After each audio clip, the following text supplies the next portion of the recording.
నేను వెళ్ళిన ఫేజ్లో నేను యాజ్ ఎ డెబ్యూ డైరెక్టర్గా అప్పుడు తెలుగు హీరోల్ని అప్రోచ్ అవ్వడానికి మాకు రూట్ లేదు. ఓకే. నేను ఏడీగా వర్క్ చేసినప్పుడు ఇక్కడికి వెళ్ళి ఒక హీరోకి వెళ్ళి కట్ చెప్పాలంటే చాలా అది ఉంటుంది.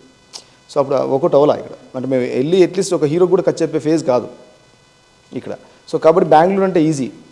సో వెళ్ళడం ఏంటంటే అక్కడ ఒక తెలుగు వాళ్ళంటే ఒక రెస్పెక్ట్ ఉంది ఆ టైం పీరియడ్లో. నేను వెళ్ళిన టైంలో వెళ్తే ఫస్ట్ వింటారు కదా. సో అప్పుడు ఏంటంటే కన్నడలో ఈజీ యాక్సెస్ అనమాట హీరోలకు చెప్పడానికి, కొంచెం తొందరగా వింటారు అనే ఒక ఉంది కాబట్టి వెళ్ళి ట్రై చేసాం ఫస్ట్. ఇక్కడ ఇంకా వినట్లేదు ఎవరు, ఏ హీరోస్కి చెప్పినా ఎవరు వినట్లా.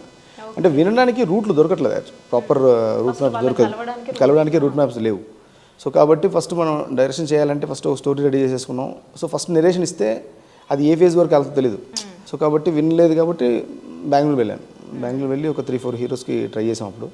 అప్పుడు యష్కి చెప్పాము. నేను ప్రేమ్ అని ఒక హీరో ఉంటారు తను, తర్వాత తరుణ్ చంద్ర అని ఒక హీరో ఉంటారు తను, ఒక 4 మెంబర్స్ హీరోస్కి చెప్పాను నేను.